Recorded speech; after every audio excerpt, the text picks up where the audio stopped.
Buenas tardes. Juan y yo somos muy amigos hace muchísimos años, muchos años. Hemos hecho esto muchas veces, a veces para su libro y a veces para los míos, y nos conocemos muy bien. Nos queremos mucho, así que bueno, todos los elogios que yo haga apliquen un pequeño coeficiente de reducción, pero bueno, aún así serán altísimos y merecidísimos. Y esta vez para mí es un orgullo ser yo esta vez quien me toque el turno de ser quien hable del libro y que sea Juan quien protagoniza la tarde. Bueno, cualquiera que haya seguido su trayectoria sabe muy bien de qué estamos hablando aquí, ¿no? Si algo ha hecho Juan ha sido una recuperación minuciosa, larga, prolongada, detallada, divertida y necesaria de la historia de España. Nadie como él ha sabido en los últimos años, que ya son muchos, divulgar de una forma tan eficaz nuestra memoria. Si somos lo que somos, lo que fuimos, lo que fuimos, Juan nos ha explicado muchas veces qué fuimos y por qué lo fuimos. Hay libros de él que son, cuando algún amigo, lector joven me pide consejo, oye, tal etapa, siempre hay un libro de Juan que cubre esa etapa y lo puedo recomendar con absoluta eficacia, ¿no? Entonces, bueno, esa labor admirable de recuperación se une a una guasa personal que él tiene incorporada en su ADN desde el principio. Él tiene una mirada muy divertida sobre la historia, eso lo hace amena. Entonces, sin quebrantar el rigor, sin violentar el rigor de la historia, sabe darle ese tono de divulgativo ameno que hace que sea fascinante meterse en un libro de él. Y este libro, por supuesto, se encaja dentro de esa línea, de esa manera de contar. Es una mezcla de ficción y de realidad. Mejor dicho, la realidad pasada por el filtro, por el tamiz de la ficción, lo que la hace más fascinante todavía. Y además ella hace un momento acaba de pronunciar, de mencionar El conquistador de Arjona. ¿Hasta qué punto, y así empezamos, Juan, la conversación, hasta qué punto el falsear la historia, o sea, meterle dentro la cuña de lo imaginativo, la travesura el jugar con el humor y con la ficción, hasta qué punto beneficia una historia? ¿Por qué? ¿Por qué Tu conquistador de Arjona? Bueno, ante todo, muchas gracias a ustedes por esta tarde, con el gran interés que hay ahora en la tele, precisamente, han preferido estar aquí con nosotros y pasar el rato de calor. Muchas gracias a ustedes, muchas gracias a la Casa de América. Es mucho más decente estar aquí en otros sitios. Sí, va a ser más divertido, creo. Pues, bueno, meto Un conquistador de Arjona porque ya sabes tú que alguna vez lo hemos comentado, la patria del hombre es su infancia. Y yo me he sentido muy feliz. La única etapa de mi vida en que me he sentido feliz hasta que encontré a mi mujer fue precisamente mi infancia en Arjona. Así es que, pues, yo sé que mis paisanos están esperando que mencione el pueblo. Como conquistadores hubo de todas partes y de Andalucía hubo muchos, pues entonces digo, bueno, voy a meter a un Arjona para que le dé lustre al pueblo. También ocurre que en mi pueblo hay un misterio, hay una ermita donde hay un altar peruano hecho por un indígena de los que hacían altares allí en las iglesias. Solo hay 3 ejemplares como ese en España, ¿no? Entonces, bueno, no se sabe, bueno, está firmado y tal, pero no se sabe quién lo hizo, ¿no? Así es que, pues mira, pues he aprovechado esa circunstancia también, ¿no? Uno espera siempre de ti, uno acecha, el lector habitual tuyo, siempre acecha el toque irónico, el guiño, el codazo, la guasa. Todos tus libros están llenos, están repletos de ellos y eso además es lo que les da un carácter tan personal, ¿no? Eres todo el tiempo consciente, o a veces te sale sin darte cuenta de esa manera de contar. No, a veces, es decir, yo sé que mis lectores, a los que tanto debo, como dicen las folclóricas, yo sé que mis lectores esperan que tenga humor. Pero no, el humor me sale muy espontáneamente. Estoy con, tú lo sabes además, lo hemos discutido a veces, estoy con una crónica y de pronto le vea el punto humorístico que tiene eso, ¿no? Hay, por ejemplo, una de las cosas que he utilizado en el libro, ya lo verán, hay un capítulo dedicado a qué experiencia era la que tenía el que iba a América al atravesar el océano, que muchos no llegaban o llegaban medio muertos. porque era una experiencia bastante dura. Entonces he encontrado la carta de un señor que ya estuvo en América y un amigo le ha dicho que va a ir a América. Entonces le escribe una carta y le dice, mira, esto es lo que te vas a encontrar en el barco, ¿eh? Es decir, no te engañes.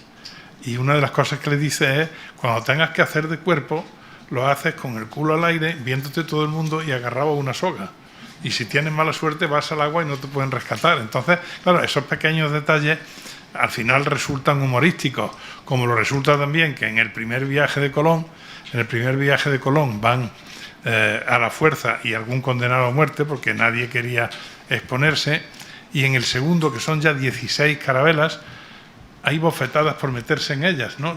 ¿Dónde está el misterio? ¿Por qué se dan de bofetadas? Una de las causas es, que lo dicen los cronistas, que ya se ha descubierto que allí resulta que las chicas van prácticamente despelotadas, solo con una en aguas, ¿no? Entonces, claro, eso de pronto al macho ibero le hace... Bueno, pues son situaciones humorísticas. El 20 Alemania, Pepe, claro, de pronto, claro. La documentación es exhaustiva, o sea, lo que cualquier lector avisado se da cuenta es que el humor, la ficción, el guiño, la travesura, porque tú eres travieso, te conozco fuera y dentro, ¿no? La travesura no está reñida con el rigor, al contrario, ¿no? Se apoya en él, ¿no? Lo adoba y lo acompaña, ¿no? Yo intento subrayar esa parte para que incluso en medio de un chiste sepan que esto tiene sentido porque estas son las fuentes, ¿no? Claro, tú lo sabes, yo he sido siempre yo soy muy devoto lector de literatura antigua, como tú sabes, como tú también eres, ¿no? Y las crónicas de las Indias siempre me han fascinado. De hecho, yo no habría escrito En busca del unicornio, la novela por la que me dieron el planeta hace 30 y tantos años, si no hubiese imitado el estilo de las crónicas de Indias. Entonces, claro, obviamente, digamos que me sonaba mucho el tema, ¿no? Incluso antes de que el presidente de México dijera lo que dijo, yo estaba un tanto al tanto de la literatura sobre América, ¿no? Y bueno, después obviamente lo he tenido que ampliar con otro tipo de libros, ¿no? Pero siempre he buscado la visión no del que hace la historia, sino del que la padece. Tanto si es indio como si es el español que va allí con una mano delante y otra detrás, como intentó ir Cervantes, tú lo sabes. Y le dieron con la puerta en la nariz, gracias a lo cual tenemos el Quijote. Fue una suerte que el funcionario de turno dijera, búsquese acá en qué se le haga merced. Bueno, ¿esa nota la puso el rey o la puso un funcionario? El funcionario. Sí, eso no llegó al rey. Cervantes no era un don nadie, ¿no? Entonces al rey no llegó el documento. Y bueno, hay una cosa que es evidente cuando uno te lee, aparte de conocer cuando uno te lee, es que te lo pasas muy bien documentándote, ¿no? Yo siempre he dicho que una novela o un libro cualquier libro de los que escribimos, algunos de nosotros, como tú y como yo, cada uno en su territorio, es un magnífico pretexto para leer, ¿no? Sí. Que un libro es un desafío del lector. Entonces, bueno, sí. uno, lo sé porque me pasa a mí y te pasa a ti, nos volcamos y buscamos los libros aquellos que nos van a documentar, pero aparte de documentarnos nos producen el placer de la lectura y leemos libros que nunca habríamos leído de no haber sido por el libro que estamos. Sin duda, te obliga mucho a eso. Eso te iba a decir. Bueno, entonces, yo tengo un amigo que incluso llega al extremo de que tiene sobre la mesa o cerca los objetos que usa el personaje. Tú sabes a quién me refiero. Tiene la pitillera, tiene... Lo conozco bien. La pistola, todos los objetos. Bueno, sí, una de las ventajas que tiene es que al documentarte aprendes y tenemos vocación de aprender. Entonces, yo siempre recuerdo con cierta nostalgia a Vallejo Nájera, que era amigo mío. En una ocasión me invitó a escribir un libro sobre templarios. Yo ya tenía escrito varios sobre templarios en una colección que iba a dirigir él. Entonces le dije, mira, ya soy un poco harto de templarios y esto además, para cuando yo escriba el libro, que será en un año, seguro que la moda ha pasado porque hay un hartazón en el mercado, ¿no? Me equivoqué por completo. Y le dije, dime los títulos de la colección y yo escojo uno. Y entonces escogí uno de lo que no sabía nada, Verdugos. Yo de eso no sabía absolutamente nada. Ahora soy, aunque sea inmodestia decirlo, soy el máximo especialista mundial en la aplicación del garrote vil. Pero ya después de pasar por toda la audiencia y ver los garrotes, armarlos, todo eso, ¿no? Pero sí, una de las ventajas que tiene escribir este tipo de libros es que te obliga a leer mucho y lo pasas muy bien leyendo porque vas encontrando las perlas que luego vas a insertar en el libro. Yo siempre he dicho que lo he pensado, y lo hemos hablado muchas veces tú y yo, que somos lectores que escribimos. Sí. Somos lectores que escribimos. Fundamentalmente somos lectores. Y que cuando un autor deja de ser lector está muerto. A veces no se da cuenta, tarda varias novelas en darse cuenta, pero se da cuenta ante los lectores a menos que el autor, ¿no? Pero el autor que mantiene todavía ese impulso, esa necesidad de leer, de encontrar libros nuevos, pretextos se busca para leer libros que no había leído, sigue vivo mucho tiempo. Completamente, ¿no? De acuerdo. Y que lo que mata al autor es cuando deja de ser lector. Sí, sí. De hecho, ocurre algo curioso. A mí a veces me han dicho estas cosas, estas preguntas que te hacen a veces, en qué época te habría gustado vivir, estas cosas, ¿no? Y me han preguntado, si fueras multimillonario, ¿qué harías? Entonces yo a veces digo, seguramente dejaría de escribir para que tuviera más tiempo para leer. Me dedicaría más a la lectura que a la escritura.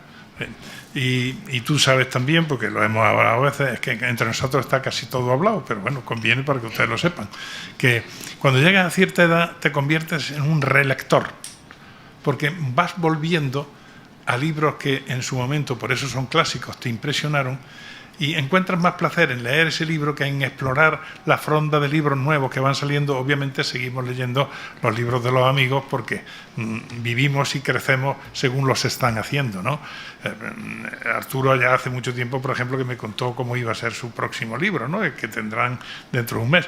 Pero quiero decir que ese es el tipo de vivencia que tenemos con los libros y queremos siempre, pues claro, leemos las cosas que nos han impresionado, que nos parecieron bien, a veces nos decepcionan, tú lo sabes, sí, y otras veces encuentras, como nos pasa con el Quijote, encuentras a distintos Arturos en las distintas épocas en que lo has leído. Esa es la cuestión. Esa es la riqueza. Claro, es que cuando uno lee un libro con 20 años no es el mismo cuando leo con 40. Claro. Ha cambiado el corazón, cambia la cabeza, entonces la lectura es distinta. Claro. Uno descubre un libro nuevo completamente, libros que quería conocer bien.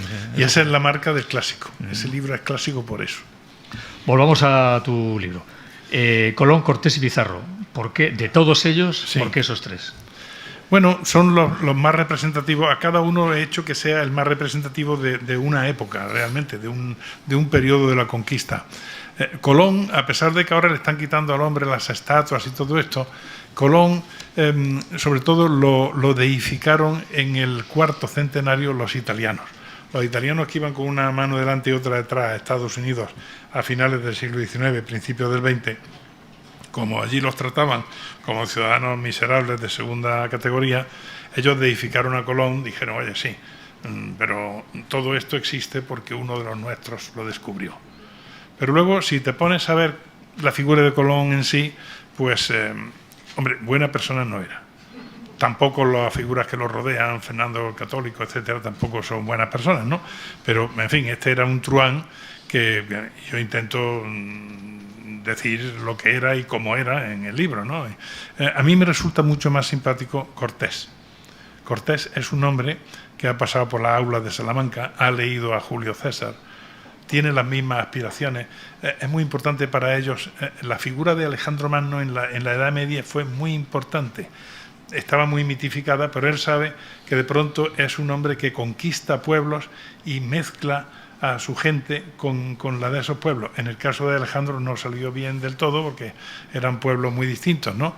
Pero es lo que intenta hacer Cortés, con un gran mérito. Primero, con solo entre 1.200 y 1.600 hombres se hace con un imperio donde, en cierto modo, está más desarrollado que los europeos y donde hay decenas de miles de guerreros entrenados, que no eran los pobres taínos que encontró Colón cuando llegó al Caribe, ¿no? Estos son gente ya de mucho cuidado, ¿no?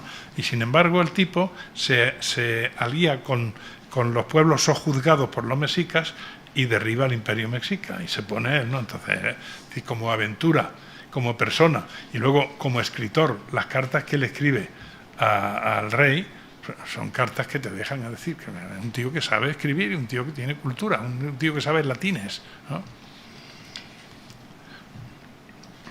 Hablemos de los que van a América. Uno está en su pueblo allí, en Extremadura o en donde sea, cavando la tierra, pasando miseria, al sol, destilando terrones, sometido al cura del pueblo, al feudal del pueblo y al alcalde del pueblo, a quien sea, ¿no? y uno tiene su futuro es que sus hijos hereden no la tierra, sino la azada con la que cavan la tierra, ¿no? Ese es el futuro. Ese es su futuro. Sí, sí. Y de pronto dicen, el primo Manolo dice, vente a Alemania, Pedro, como hemos dicho antes, ¿no? Hay un sitio que se llama las Indias, ahí resulta que allí hay oro, hay tal, hay además indias que nunca le duele la cabeza, hay un montón de tal, vente para acá. Entonces Manolo o Pepe dice, hombre, se apunta, no hay color. Se apunta y se van a las Indias. ¿Cómo es ese Pepe? En principio es un pobre desgraciado, después habrá gente que sean ya de otra categoría, digamos, pero la primera oleada son pobres desgraciados que lo que quieren es escapar de la miseria y meterse en las Indias y hacer fortuna, porque de pronto les han dicho que allí hay fortuna, porque además como el sitio a donde van se supone que tiene que haber oro en abundancia, era la idea de Colón, y especias, que las especias ahora casi las despreciamos, las tenemos en el supermercado de la esquina, pero entonces las especias son uno de los fundamentos de la economía europea, no hay que olvidarlo, ¿no? Pues el tipo se apunta para hacer fortuna, van a hacerse ricos. Lo que aspiran es a hacerse ricos, a volver con riqueza, comprar tierras, si es posible comprar, en el caso ya de Felipe II, está vendiendo títulos de nobleza o de hidalguía, ¿no? Entonces, bueno, pues establecerse en la vida, ¿no? Es a lo que aspiran. Cuando llegan allí se encuentran una realidad muy distinta, a veces chocante. El lagarto que era de este tamaño en España, resulta que en América mide 3 metros y se llama caimán, ¿no? O alligator, como le dicen los americanos, el lagarto, alligator. Y se encuentra con que la culebra que medía aquí 1 metro, allí son serpientes de 6. Entonces se encuentran de pronto una naturaleza absolutamente hostil desde el punto de vista a la que ellos tienen que dominar. Y aparte de los indios, que a veces cuanto más subdesarrollados son los indios, más usan flechas envenenadas. Con eso es con lo que se encuentran. Y es curioso, y yo lo subrayo en el libro, los mayores elogios que se hacen de los conquistadores y de los españoles que van a las Indias, las hacen sus enemigos. Los ingleses tienen páginas donde dicen que no se entiende la capacidad de sacrificio y de sufrimiento que tienen los españoles cuando persiguen una meta allí, ¿no? Y las metas son siempre la misma, ¿no? Establecerte en la vida. Es que era gente, claro, por eso es tan peligroso juzgar a esa gente con los ojos de una ONG del siglo XXI. Porque era gente dura, que venía de un mundo duro, de 8 siglos de acuchillar moros y cristianos entre ellos, para quienes además esos eran salvajes. Y claro, y entonces juzgar sus actitudes, sus ambiciones, sus lujurias, sus matanzas, sus sangres, ¿no? Con mirada actual, no funciona, nunca se entendería. Ese es el defecto que tiene esta cosa de la revisión, etcétera, ¿no? Efectivamente, hay que verlo con la mentalidad de la época, pero sobre todo ellos van convencidos de que tienen derecho a esa conquista, y tienen derecho por una cosa muy simple. El mundo, ¿a quién pertenece? Al Creador, es decir, a Dios. Y el Hijo de Dios es Jesucristo. Y el representante de Jesucristo en la tierra es el Papa. Y el Papa ha partido el mundo como se parte una sandía y le ha dado la mitad a Portugal y la otra mitad a Castilla. Luego ellos tienen todos los títulos para conquistar. Esta tierra es nuestra porque nos la ha dado el Papa. ¿A cambio de qué?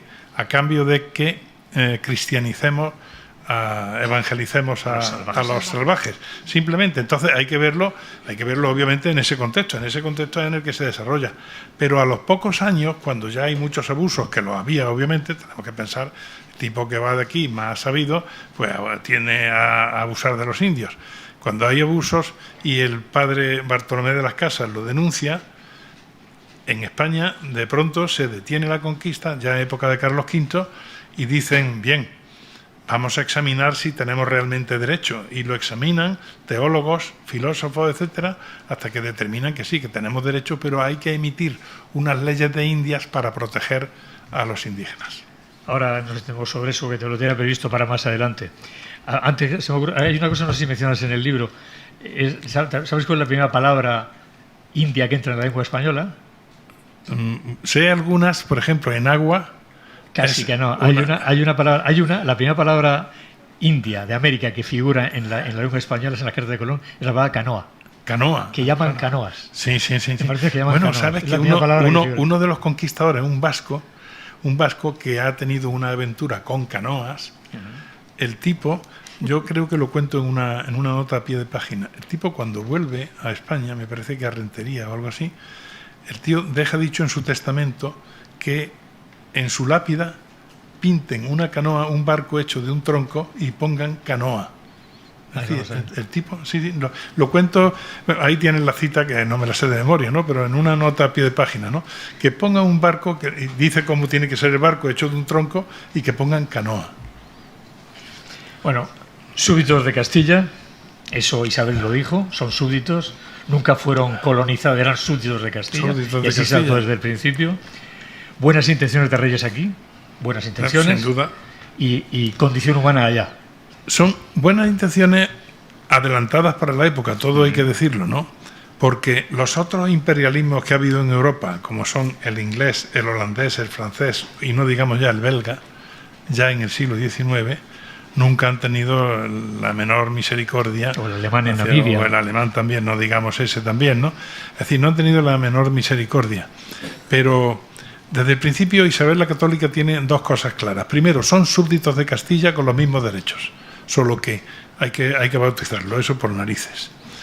A los indios les parecía bien porque bueno, que llegue el tipo y te diga, no, te voy a decir una oración echándote agua por la cabeza, como de teología tampoco entendían mucho, pues les parecía bien. Es decir, así, y los colonos se arrodillan delante del cura y tal, pues yo también. Es decir, ellos lo imitaban y ya está, y se supone que estaban todos cristianizados. Pero, no obstante, cuando te daban una encomienda que era como darte una finca para que tú la explotaras y evangelizaras a los indios, tenías la obligación de tener a un predicador que los sábados o los domingos les dijera el sermón para que los indios fueran formándose como cristianos. Es decir, que desde España estaba todo muy bien organizado. Y luego hay otra segunda cosa que empieza desde Isabel la Católica, y es que ella dice, como sobre todo van a ir hombres, que se puedan casar con las nativas para que formen un nuevo pueblo. Y entonces, pues bueno, van y unos se casan y otros se ponen en concubinato, como también se hacía en España, sin ningún tipo de problema. Es decir, desde el principio se considera que una vez que están bautizados son hijos de Dios y tienen el mismo estatus que tenemos los españoles.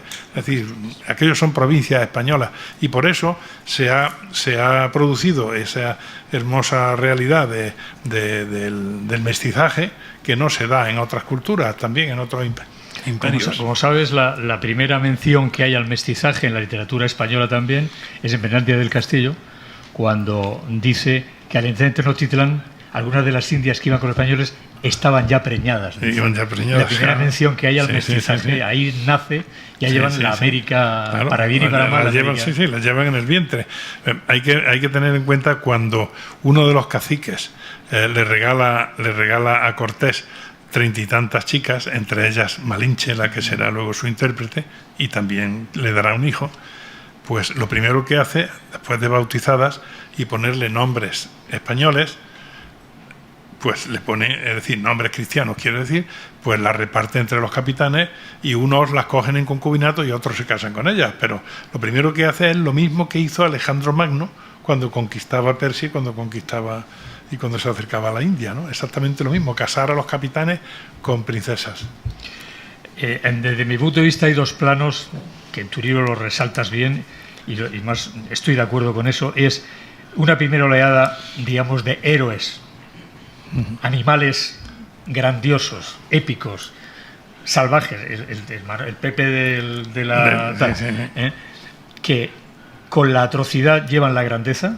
Los que vadean ríos, mueren en los pantanos, matan indios, son torturados, son arrancados del corazón, los que pagan el precio, digamos, ¿no?, de la aventura, los que abren camino, los pioneros, la vanguardia de los conquistadores, que incluso en sus atrocidades son admirables. Alvarado, que es un animal admirable, como todos ellos. Y ese final, ¿verdad?, cuando va la noche triste, que Cortés se larga allá y le dicen, joder, que se está quedando la retaguardia. Estás dejando aquí a criaturas que vienen detrás. Y Alvarado con cuatro tras carteles dice, corre, soy el último, corre.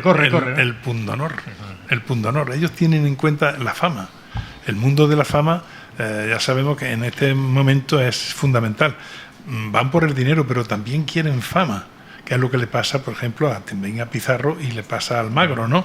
Pasa, ahora todo el mérito se lo va a llevar este tío, que es simplemente mi socio, ¿no? Yo también quiero fama, por eso intenta conquistar Chile. Cuando ve que no hay oro y que los indios son muy salvajes, vuelve y le dice, oye, dame tu parte del oro y mi parte de fama, que me corresponde, ¿no? Y que también lo hacen por ese pundonor de el qué dirán. Y sí, efectivamente, eso es uno de los elementos que mueve a esta gente. Y luego, en cuestión de sacrificio, hay una cosa, algunos lectores me han dicho que se horripilan en la página donde digo cómo se curaban las flechas envenenadas. Las flechas envenenadas, es decir, los indios usan flechas envenenadas que en 24 horas mueres, pero presa de terribles dolores. Entonces los tipos llevan consigo un anzuelo de pescar. Y donde te da la flecha, cogen la carne con el anzuelo, la levantan y cortan.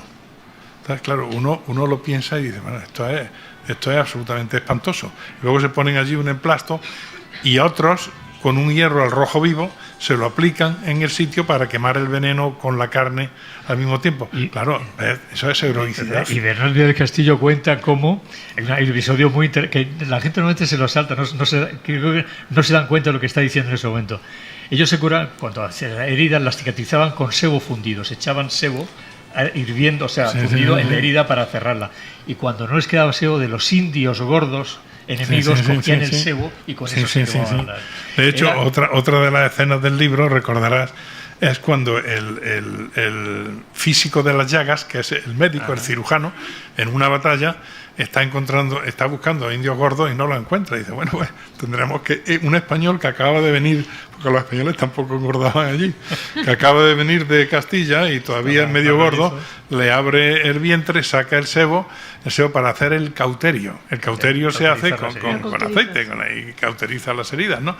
Es espantoso, pero también nos da idea de la grandeza con que se está moviendo esta gente. El tipo de gente que era. El tipo de gente, claro. Después llega ya el funcionario, que ya es otra cosa. Después llega ya el de las minas y tal, que ya es otra cosa. Pero la animalada de los primeros es absolutamente admirable. Entonces, unos animales admirables es una paradoja enorme, pero es así, realmente. Y claro, los aztecas no eran angelitos. Pero como tú dices muy bien, la conquista la hicieron los indios tlaxcaltecas y otros, los mexicas, contra... Claro. ¿Cuántos españoles eran en total? Como mucho, entre 1.300 y 1.600. Y no eran todos soldados. Porque otro detalle que hay que decir es que al principio la conquista de las Indias, en tiempo de los Reyes Católicos, es una empresa estatal. Pero después son empresas particulares. Es decir, tú eres un señor que está allí, que has reunido una cantidad de dinero y dices, bueno, voy a explorar tal región que parece que puede tener... Y entonces la gente se te apunta, el uno pone un caballo, el otro pone la ballesta, el otro pone... Y según los méritos de cada uno y la experiencia de cada uno, te van a dar el resultado después en económico cuando se haga, ¿no? Cuando se haga el reparto. El quinto de las ganancias se le tiene que dejar al rey, que es Hacienda, digámoslo así, y lo otro se reparte de acuerdo con los méritos de cada cual. Pero claro, la empresa puede salir mal. Puedes quedarte sin nada o perder la vida, como suelen perderlo como mínimo el 50%. Y sin embargo, bueno, se arrostran y son empresas particulares que después el rey bendice y a lo mejor le da al gobierno del lugar que han encontrado nuevo y tal. Es decir, la conquista de América se hace así, ¿no? Que eso también le añade grandeza, ¿no? Al hecho de que los tipos vayan por delante incluso de la monarquía o del Estado. Es que hay gente que no... Mira, yo voy a contar una cosa personal sobre eso que viene muy al... Cuando hicimos la película Oro, que sabes sobre la conquista de América, yo hice un guión base en el cual se combinaban de las dos formas la crueldad y la épica, la dureza y la luz, la fama y la camaradería, la lealtad y la... Al llevarlo al cine, el equipo que hizo la película no vio la épica y se quedó solamente y dejó una banda de delincuentes, asesinos, los siniestros, pero la parte admirable desapareció, ¿no? Yo quedé muy frustrado con esa película. Entonces, eso nos lleva a lo de siempre, ¿no? Hay como una especie de rechazo a aceptar que fue una hazaña. Y la grandeza. Hay un detalle, ¿cuántas películas y cuántas novelas se han hecho ya? Pero incluso gente informada, gente culta, pues, rechaza. A eso iba. Fíjate la cantidad de películas y de novelas que se han hecho, entre otros la de Sender, que es una gran novela, sobre Lope de Aguirre. Bueno, Lope de Aguirre, yo he reproducido en el libro la carta que le escribe a Felipe II. Es un hombre, estará loco, será, es decir, que acaba siendo casi un asesino en serie. No, era un asesino. Pero el tipo cuando le escribe una carta al rey, está cargado de razón.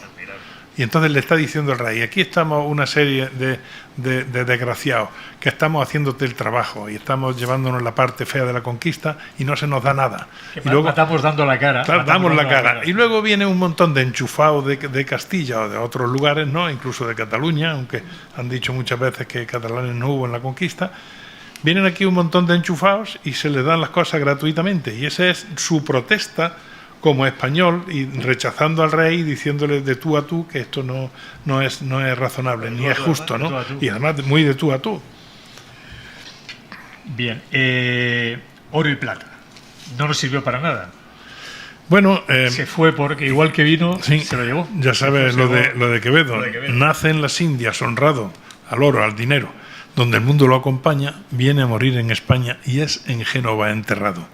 Claro, la monarquía española, aprovechando que están viniendo cargamentos considerables de oro y de plata de América, pues aprovechando eso, está costeando sus guerras y sus problemas en toda Europa, los problemas que ha heredado de la Casa Habsburgo. Entonces tenemos guerra en Flandes, tenemos guerra en Italia, hay que defender el catolicismo frente a los príncipes protestantes alemanes. Estamos metidos en todo eso, que también es el origen de la leyenda negra. Éramos los yanquis del momento, que todo el mundo odiaba. ¿Y eso cómo se financia?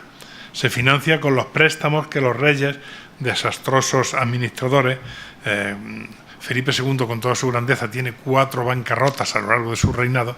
Desastrosos administradores piden continuamente dinero a las casas, a la banca, que la banca es o la italiana, la genovesa, o son los alemanes, los Fugger, y luego para pagar con grandes réditos del oro y de la plata que viene de América, sencillamente, ¿no? Entonces, digamos que dejó poco aquí en España, ¿no? No nos dejó gran cosa. Allí algo se utilizó, universidades y catedrales, cosa que se olvida a menudo. Universidades, catedrales, imprentas, caminos. Cuando los criollos, que son españoles, expulsan a los españoles o expulsan a la monarquía de América, aquello está funcionando a todos los niveles. Es decir, hay educación, obviamente, para los hijos de los caciques indios y para los hijos de los representantes de los funcionarios españoles, lo mismo que en España tampoco había una educación general, se le daba eso. Pero quiero decir que aquello eran provincias de España, sencillamente, por eso es Nueva Granada, Nueva tal, son provincias españolas donde hay virreyes y donde se procura, pues, exportar la cultura española y hacer que los indios, pues, sean españoles, sencillamente. Cuando lo contrastas con los otros imperios te das cuenta la inmensa diferencia que hay, ¿no? Volvamos a la conquista. La hacen los tlaxcaltecas con los españoles y los mexicas, ¿no? No era el paraíso idílico que nos han contado cuando llegaron los españoles allí. Cuéntanos cómo eran los aztecas. Bueno, hay que tener en cuenta, América, claro, es muy grande y hay muchos pueblos en un distinto estadio de civilización o de avance, ¿no? A los que se encuentra Colón son los taínos, que están en la edad de la piedra todavía. Es decir, es una sociedad que apenas empieza a hacer algo de agricultura, y son indios que casi todo el día se lo pasan en la hamaca, que es una palabra taína precisamente, ¿no? Hamaca. Y eso es lo que se encuentra Colón. Pero cuando pasan ya a la tierra firme, o sea, al continente, lo primero que se encuentran es la civilización maya, que ahora se dice la destruyeron los españoles. No, estaba más que destruida, ya era una cosa crepuscular, y todos esos grandes templos que ellos encontraban y tal, todo eso era ya un vestigio del pasado, ¿no? Pero un poquito más arriba se encuentran a los mexicas. Eso es una civilización en pleno esplendor. En algunas cosas, como por ejemplo en urbanismo, están más adelantados que Europa. Cuando llegan los españoles a una colina desde la que ven Tenochtitlán, que es la capital del imperio mexica, y ven los lagos, ven las casas, ven las huertas, ven los templos piramidales, ellos empiezan a decir, es decir, se quedan pasmados porque dicen, esto es una ciudad como las de Amadís. Es decir, solo las han visto imaginadas por escritores. Esto es superior a Sevilla y a Venecia, porque se parece a Venecia en los canales, superior a Sevilla en los palacios. Es decir, se quedan asombrados. En algunas cosas la civilización mexica por ejemplo, en matemáticas, en agricultura, había incluso superado a las civilizaciones europeas. Pero no conocían el hierro fundamental, se habían quedado en la edad del cobre. Y otra cosa fundamental, tampoco conocían la rueda, mejor dicho, la conocían. Hacían juguetes de los niños con ruedas, pero eran incapaces de aplicar la rueda luego en la vida normal, ¿no? Hacer la alfarería de ruedas, ¿no? Eso eran incapaces, ¿no? Entonces, claro, estos tipos llegan desde un estadio civilizatorio, digamos, superior, ¿no? Y una de las cosas que no los mueve, ahora es fácil porque ya tenemos estudios antropológicos, todo eso, y respetamos las culturas del siglo XXI, más o menos, respetamos las culturas ajenas y todo eso, pero hay que ver con la mentalidad de un conquistador del siglo XVI, para el que Dios baja cuando el sacerdote levanta la hostia y dice unas palabras en latín, y Dios baja la hostia, ese es el sacrificio para ese español, cuando se contrasta su religión con la de los mexicas, que consiste en llevar prisioneros a la parte alta del templo, abrirles el pecho con un cuchillo de obsidiana y arrancarles el corazón palpitante. Hombre, eso a un señor de esta época no lo mueve a piedad acerca de los mexicas, sobre todo cuando se lo hacen a los colegas, ¿no? Se lo hacen a los compañeros. Como reiteradamente, tú sabes, en las crónicas aparece que de pronto están viendo que se lo están haciendo, ¿no? A un compañero. Claro, pues ese tipo no va a tener piedad ninguna con él. El momento en Bernal Díaz Castillo para mí es el gran maestro de la cuando cuenta La noche triste, cuando dice cómo se van llevando a los españoles, los van sacando de la fit, los van llevando, les cortan los tendones para que no puedan huir, los van arrastrando, y como están viendo en lo alto de los templos, cómo se están allí matando y cómo corre la sangre por la... Y corre la sangre, y después el otro detalle desagradable para los españoles, lo tiran rodando y aprovechan la carne, se la comen. Es decir, aprovechan las mejores tajadas. Está feo decirlo, pero bueno, hay que decirlo. Aprovechan las mejores tajadas, y lo peor ya, el resto, las tripas, etcétera, lo llevan a un zoológico bastante avanzado que tenía el emperador mexica para alimentar a la fiera. Es decir, que son detalles que desde el punto de vista de estos de los indigenistas que dicen que aquello era una civilización idílica, el paraíso, hombre, pues hay que rebajarlo algo. Los tlaxcaltecas fueron fieles, incluso en la noche triste, fueron admirablemente fieles. Admirablemente fieles. ¿Por qué Cortés consiguió esa...? ¿Fue por Cortés o fue porque tenía muchas ganas a los aztecas? Bueno, yo creo que sería una mezcla de las dos cosas, pero es evidente que cuando ven a los españoles perfectamente derrotados, sobre todo antes de Otumba, en esos días que pasan, porque después de Otumba ya se dan cuenta y dicen, estos tipos derrotados y todo se han cargado a los otros, ¿no? Pero en esos días, obviamente, hay una fidelidad perruna, sí, son fieles, y dicen, no, nosotros estamos a las duras y a las maduras. Claro, también le tenían muchas ganas a los otros, evidentemente, ¿no? Y en Cortés veían, y en los conquistadores veían que eran también sus liberadores. Eso hay que decirlo, que es así. Sabes que todavía ahora los de Tlaxcala aún presumen de eso. Me pasó una cosa muy graciosa hace ya unos años en la cantina Garibaldi, en la cantina en Tenampa de la Plaza Garibaldi.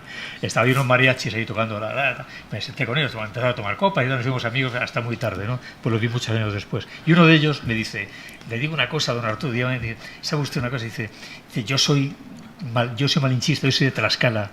Y tú y yo chingamos todos estos cabrones. O sea, todavía ahora siguen conservando la cosa de que ellos y los españoles es curioso. Son los que derribaron al... Claro, sí. Bueno, luces y sombras. Leyenda negra. Es decir, España metió la pata en que nos metimos justo con los que tenían la imprenta. Esa fue la desgracia. Los que tenían la imprenta eran los enemigos, ¿no? Primero, claro, tiene la imprenta, sobre todo está, bueno, ya en España hay imprentas, ¿no? Pero donde se ha desarrollado verdaderamente la impresión y la publicación de libros y de folletos, había más folletos que libros, es precisamente en los Países Bajos y en Alemania, que son nuestros enemigos de entonces. Nosotros estamos entonces en Flandes, estamos, como digo, luchando contra los príncipes protestantes alemanes, y entonces, claro, eso se extienden la leyenda negra de la crueldad de los españoles y todo esto, ¿no? Hay que pensar el libro de Bartolomé de las Casas, que es una denuncia razonada pero es que a veces es un poquito... No, muy exagerado, porque cuando lo vas comparando te das cuenta. Yo me lo he leído subrayando, y cada vez que habla de un hecho de armas o de un pueblo, siempre dice que en ningún otro pueblo abusaron los españoles tanto como en este. Entonces dice, oye, mira, que ya me lo has dicho 20 veces. Escoge uno. Porque, es decir, en todo ha superado la crueldad, ¿no? Entonces, claro, el tipo exagera, evidentemente. Pero el mismo año que publica su libro, se traduce a todos los idiomas cultos y al latín. Y se extiende por Europa. Es decir, que estaban ávidos de poder, esperando argumentos, y este se los da, ¿no? Evidentemente. Oye, ahora, leyenda rosa y leyenda negra. La leyenda negra la conocemos, viene de antiguo, y bueno, es españoles malvados, indios buenos, tal, ya lo sabemos. Después la leyenda rosa es aquella que además últimamente se ha puesto de moda con el libro de Rocabaré y otros, que es que todo era estupendo, que todo fue calumnia, que era maravilloso y tal. Yo creo, y creo que tú también lo crees, y tu libro lo demuestra, que hay una tercera vía natural, es decir, asumir el horror que lo hubo, la crueldad que la hubo, la barbarie que lo hubo, y también reconocer la grandeza y lo de no estamos de acuerdo. Claro, absolutamente de acuerdo. Bueno, entonces, también, fíjate, la leyenda rosa también hay que verlo ahora también en el contexto político en el que vivimos, ¿no? Como hemos despertado de nuevo a Franco, que parecía que estaba muerto, pero ya está vivo y entre nosotros, pues claro, Franco tenía la ambición del imperio. No, muchas veces no se dice, pero Franco, su máxima aspiración, como la de los africanistas que se hicieron como hombres y como oficiales en la guerra de Marruecos, en la guerra de África, su ambición máxima era arrebatarle a los franceses su parte de Marruecos. Marruecos se había dividido a principios del siglo XX, se había dividido en dos protectorados. Los franceses se quedaron con lo mejor y a los españoles le dieron lo peor, que era lo de arriba. El rey de Italia, con un gran gracejo, dijo, cuando vio el repartición, dijo, bueno, los españoles se han quedado con el hueso de la chuletilla marroquí, porque efectivamente el hueso arriba, el atlas, todo eso, ¿no?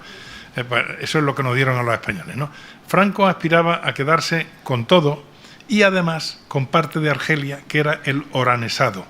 Por el imperio hacia Dios. Por el imperio hacia Dios, claro, era todo. Entonces, claro, se exaltó el imperio, se exaltó los conquistadores, Isabel la Católica, todo esto lo hemos vivido, los que tenemos ciertos años en el franquismo hemos vivido este tipo de cosas, ¿no? En los himnos, en todo. Y entonces, claro, ahora, digamos que las personas un poco inclinadas hacia Franco, pues eso también lo agitan como que eso es de fachas, ¿no? El tener la admiración al imperio y tal, ya se ha hecho propio de fachas de franquistas, sin tener en cuenta que, en fin, que esto fue una manipulación rosa que se hizo en la época de Franco, en la enciclopedia Álvarez y todo eso que estudiábamos, pero que, oye, nos hemos ido al extremo opuesto, ¿no? Al extremo opuesto de llamar genocidas, por ejemplo, a los españoles, cuando está perfectamente demostrado que efectivamente hubo arriba. Genocidio el de arriba, o el que hicieron, también hay que subrayarlo. Es que después sí hubo genocidio, exterminio de tribus con los criollos, con los indios, en Chile sobre todo y en Argentina. Ya arrasaron y tal, ¿no? Incluso en territorio donde los españoles ni siquiera habían penetrado, porque en todas partes no habían penetrado, ¿no? Entonces, hombre, estas cosas de vez en cuando hay que tenerlas en cuenta porque están probadísimas en la historia. Pero claro, corremos el riesgo ahora de que al volver, tras la contaminación, tenemos contaminación de la historia por parte del franquismo. Llega la izquierda y dice, no, la historia, como está sucia, la olvidamos, ¿no? Entonces ahora llega un revisionismo que dice, no, la historia, todo fue estupendo. Está claro que lo único sano es asumir el horror y la luz. Despertar los tonos grises. Hay muchísimos tonos grises, como en todo, y no es ni blanco ni negro. Hay que despertar los tonos grises y irse. Curiosamente, en la historiografía europea eso se asume perfectamente. Es decir, que un historiador serio de cualquier país te dice que las cosas como fueron, ¿no? Solamente ha quedado la leyenda negra a un nivel popular. Nivel popular, que es cuando te estás tomando una copa con un extranjero y te saca la conversación sobre la Inquisición, ¿no? Y tú tienes que decirle, no, mira, vosotros habéis matado a mucha más gente, ¿no? Es decir, que cuando la caza de brujas, todo el mundo tuvo inquisiciones, aunque no se llamaran de esa manera. Que no es negar la nuestra. Claro, no es negar la nuestra, claro. La nuestra no tiene justificación. Es decir, un sistema legal donde la acusación y el juez pertenecen a la misma banda, claro, es decir, no tiene fundamento ninguno, ¿no? Que se pueda... Pero es que inquisiciones de ese tipo de persecución religiosa las hubo en todos los otros países. Lo que pasa es que ellos dejaron la suya en el siglo XVI o al principio del XVIII y nosotros la nuestra la prolongamos hasta 1823. Y tan difícil es explicar a la gente a la gente de ahora que toda colonización incluye el horror, que toda conquista incluye la matanza y la sangre. O sea, tan difícil es que la gente comprenda que los imperios y los países se han hecho con espadas, con guillotinas, con masacres, con matanzas, con esclavos. ¿Tan difícil es, Juan? También está la deformación. Primero, la cuestión cultural, ¿no? Es decir, ya sabes, la cultura media pues deja un tanto que desear. Yo no quiero acomplejarnos a los españoles, pues, cuando tú sabes, cuando andas por el mundo, la cultura media de un americano creen que España está al sur de México, cosas así, no hay cultura ninguna, ¿no? Pero dicho eso, también el cine tampoco ayuda, ¿no? Tú mismo has dicho antes, cuando hiciste lo de oro, tú tenías una idea perfecta, pero luego en la plasmación, ¿no? En la plasmación dices, no, aquí lo que interesa es el espectáculo y tienen que ser tipos desarrapados que vayan aquí ansiosos de sangre, no se dan cuenta de la otra parte, ¿no? Y tú sabes que cuando se hace algo en cine te imponen ciertas cosas porque el negocio es el negocio, ¿no? Claro. Pero fíjate, hemos dejado de admirar la épica. Sí. Yo creo que es que el problema está en que la épica se ha vuelto sospechosa, contaminada, ¿no? Sí. Y hay gente que se avergüenza de admirar la épica, ¿no? Entonces, la épica o sea, yo cuando pienso en eso, en esos españoles luchando de noche por los puentes, intentando salir de Tenochtitlán, ¿no? Cuando pienso en eso, o en ese, ¿sabes que se encontró no hace mucho un esqueleto de un español armado y tal, en una montaña de México, había por azufre? Había ido por azufre para hacer pólvora, claro. Allí y allí quedó. Murió. Sí, son cosas que me conmueven, ¿no? Porque igual que el horror debe horrorizar, la épica, la lealtad, la camaradería, el valor, la dignidad deben emocionar, ¿no? Entonces, bueno, parece que es que en el mundo, en la España, sobre todo en la España en la que estamos viviendo ahora, todo lo que es admirable es vergonzoso, se rechaza, ¿no? Y únicamente porque solo predomina el buen rollo. Eso es. El buen rollito. Yo hace años, y tú lo sabes porque lo has visitado, yo inspiré que se hiciera el Museo de las Navas de Tolosa, allí al norte de Jaén, que es mi provincia. Desgraciadamente, cuando hubo que hacer los contenidos del museo, yo estaba en diálisis, no pude ir, yo estaba desconectado ya del tema, y entonces hicieron un museo de buen rollo, donde parece que tenemos que pedir perdón. Tenemos que pedir perdón por haber ganado aquella batalla a los cristianos, ¿no? Cuando, obviamente, todos los historiadores, muchos de ellos deben reconocer que si se llega a perder, a lo mejor estas chicas que están aquí tan espléndidamente vestidas de occidentales irían ahora con el burka o algo parecido. O estarían en su casa. Hombres, claro. Y aquí estarían los hombres, claro. Pues por eso estas cosas, hombre, conviene decirlas, ¿no? Es decir, el buen rollo, pues sí, está muy bien en ONGs, etcétera, ¿no? Pero la historia es la historia, y la historia hay que asumirla. Y hay que asumir que a cada época tienes que juzgarla desde su perspectiva y su mentalidad, no desde la nuestra. Ese es el problema que tenemos. Yo he conocido bastantes profesores que utilizan tus libros en clase. Tus libros, porque además tienen todos ese punto, sí, el punto de travieso, ¿no? Que a los chicos les encantan, y los utilizan para eso, para contar la historia, ¿no? Y están agradecidísimos a ti porque, bueno, yo también, yo lo recomiendo mucho. Sí, porque realmente, claro, es que es una manera estupenda de acercarse sin prejuicios, y sin negar lo negativo. Sí, lo negativo, asumirlo, hay que asumir la historia. Curiosamente... Pero ¿te han dado algún premio? No me refiero al premio de Arjona, sino me refiero al premio nacional, así una cosa seria, algún reconocimiento oficial en algún sitio por el trabajo que has hecho como historiador y como escritor. Ya sabes tú que la memoria. El problema que tenemos... pregunto, ¿sí o no? Sí, no, pero te voy a justificar por qué no. El problema que tenemos es que los que divulgamos la historia nos basamos en trabajos que han hecho especialistas que se han quemado las pestañas trabajando en eso, ¿no? Y entonces esos trabajos se publican, pero solo los leen los coleguillas, ¿no? Porque suelen ser pesados. Y sin embargo luego llegan espabilados como nosotros y como los que divulgamos la historia y somos los que nos hinchamos. Entonces, claro, eso sienta mal. Lo decía, hay un libro que ustedes recordarán, que es un libro fantástico, y si no, se lo recomiendo, Dioses, tumbas y reyes. Sí. Dioses, tumbas y reyes, un clásico, ¿verdad?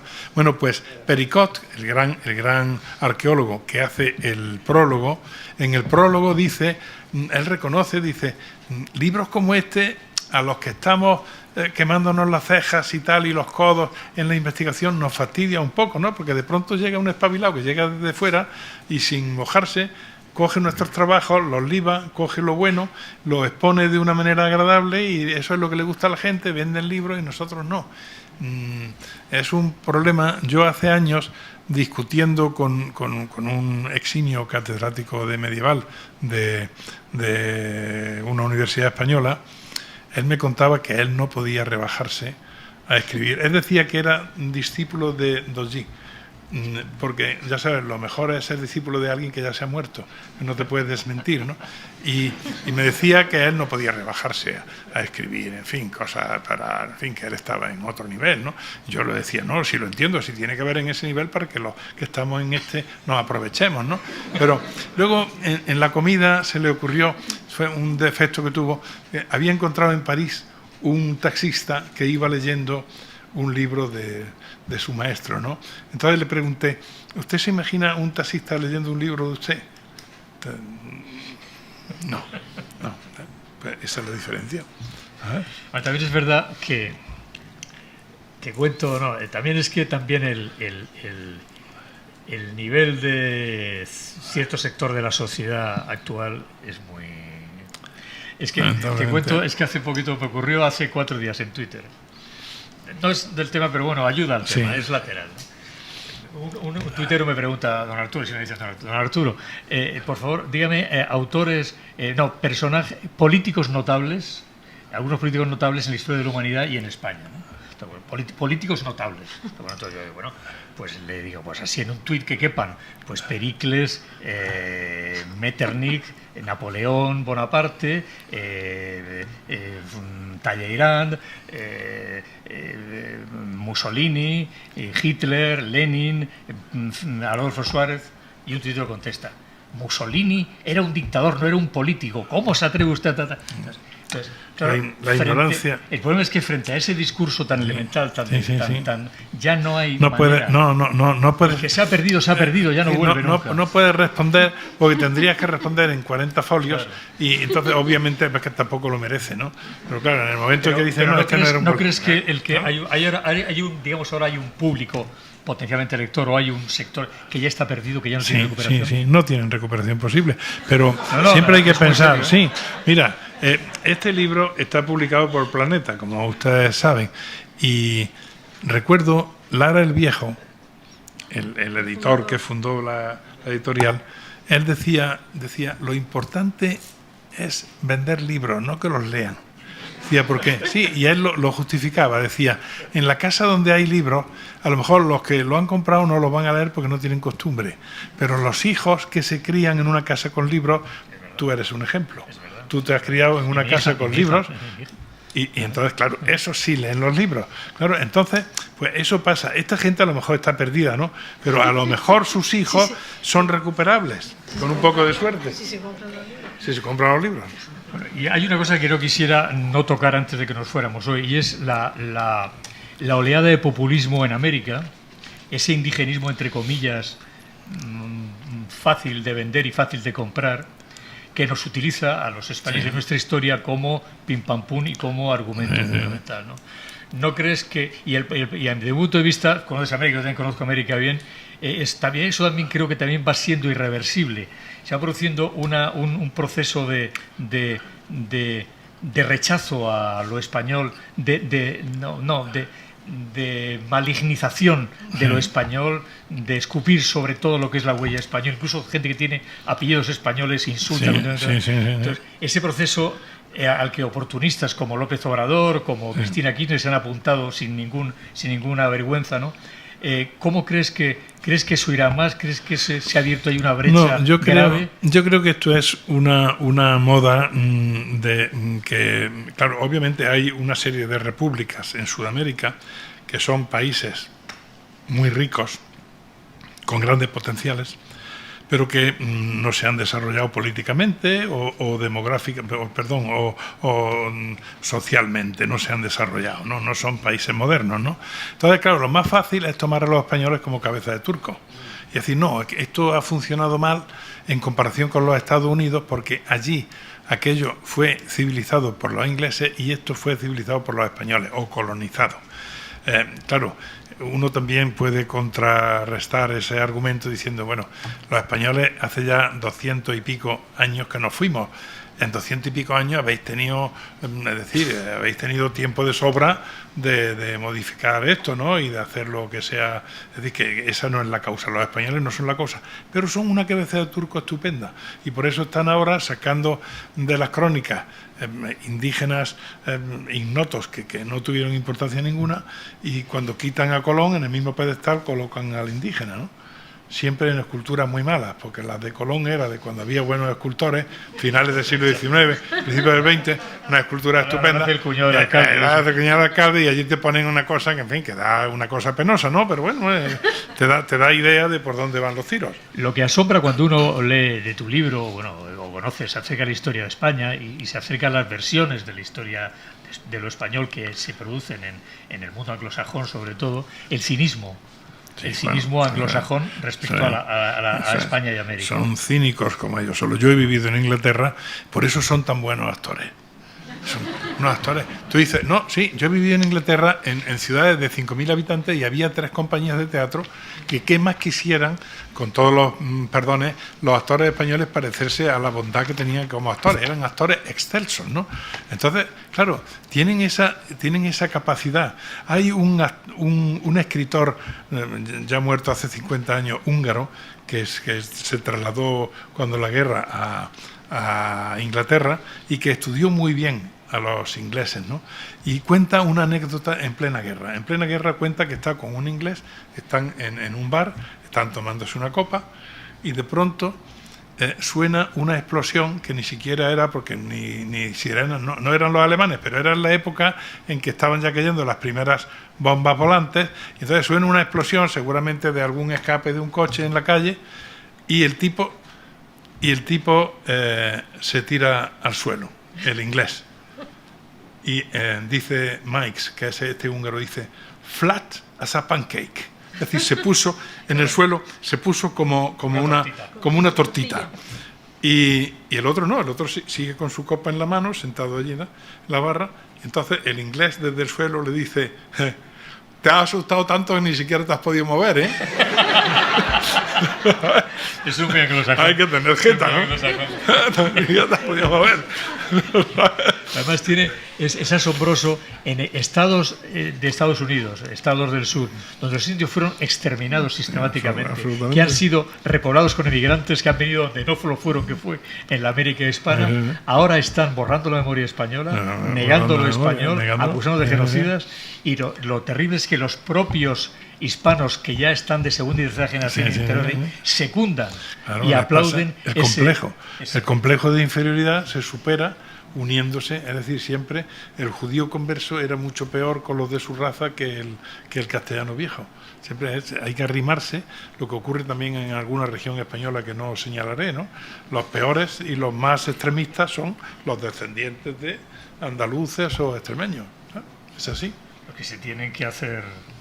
Pero yo también lo entiendo. Y eso nos lleva a otro terreno, pero es humano.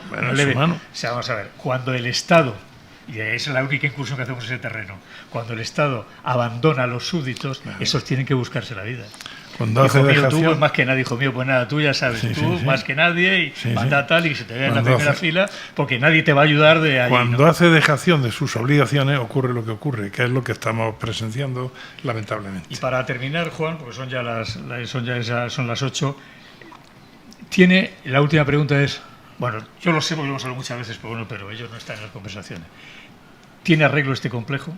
El español es un acomplejado históricamente por muchas razones, ¿no? Es verdad también que nuestra historia no facilita el no tener complejo. Pero lo somos. El español, cuando le hablas de historia, épica, historia, memoria, tal, tercio, yo que sé, batallas, lo que sea, o catedrales, tal, hay ahí siempre sube el complejo de, ¿no? Eso yo siempre he dicho que es una cuestión de educación. De que, absolutamente. De colegios, pero claro, yo creo que la educación está perdida. Creo que no hay solución. Creo que iremos a peor, nunca a mejor, ¿no? Hemos hablado, tú dices que es muy pesimista, pero ahora yo siempre te he llevado, ¿cuánto hace que nos conocemos? 30 años quizá. Yo siempre te he llevado a lo contrario. Me ha parecido que tu visión era muy pesimista. últimamente, según voy envejeciendo, cada vez tengo menos esperanza en el género humano o en el Homo hispanicus. Pero, hombre, no podemos quedarnos con ser tan absolutamente pesimistas. Vamos a pensar que ya hemos tocado fondo, aunque ya llevamos tocando fondo, y el fondo, esto parece la fosa de las Filipinas. Nunca te parece que toca fondo y nunca lo tocas, ¿no? Siempre hay uno, puede salir alguien peor todavía, ¿no? Pero yo creo que, como decía Ganivet, decía que tenemos lo esencial, el hombre, el tipo. Solo hace falta, estoy citando casi literalmente, decidirlo a que ponga manos a la obra, decía, que arregle esto, ¿no? Y ya sabes tú que era Entonces, pues mira, hombre, hay que tener esperanza en el futuro. Yo, por si acaso, el consejo que le doy a mi hija es que mis nietas sepan perfectamente inglés, si es posible, por si el día de mañana tienen que irse a Australia, Nueva Zelanda o Canadá, porque aquí se ponga esto irrespirable, pero espero que no ocurra. Es decir, hago votos porque no ocurra y le pongo a Santa Rita velas casi todos los días. Yo a la mía le digo que aprende a vivir como un inglés en Marruecos. También es más o menos lo mismo. Bueno, sí, de todas formas, hay una cosa que está clara. La batalla hay que librarla. Los libros son la batalla. Tú cada día libras esa batalla, y uno lo hace a su manera, ¿no? Lo que se puede hacer es dejar el campo libre al enemigo. No, absolutamente. Yo estoy... Es decir, yo sé que de vez en cuando, claro, pues de vez en cuando te vienen cornadas vía internet, vía lo que sea, pero bueno, tú tienes que ser... Es decir, yo creo que tenemos un deber, y tú lo sabes bien, lo hemos discutido a veces, los que escribimos, los que publicamos y los que tenemos una voz que con más o menos atención se pueda oír en la plaza pública, tenemos el deber de decir lo que pensamos. Duela a quien le duela, ¿no? Y bueno, pues entonces en eso estamos, esa es la tarea, ¿no? Tú formas parte de lo que un anglosajón diría la delegada línea roja, ¿no? Sí. La delegada línea roja. Esa delegada, cada vez más delegada, ¿no? Todavía existe, ¿no? Entonces, bueno, aparte que estoy orgulloso de ser tu amigo y de leerte y tal este libro, como todos los tuyos, pero ese libro especialmente por el tema que toca y por lo valientemente que entras en cosas de ella y por los incomplejos que has tratado. Sí. Me ha hecho sentir muy orgulloso de ti como amigo, ¿no? Y como lector. Muchas gracias. Bueno, pues darte las gracias y bueno, muchas gracias. Y aquí lo tienen ustedes. Muchas gracias a todos. Muchas gracias.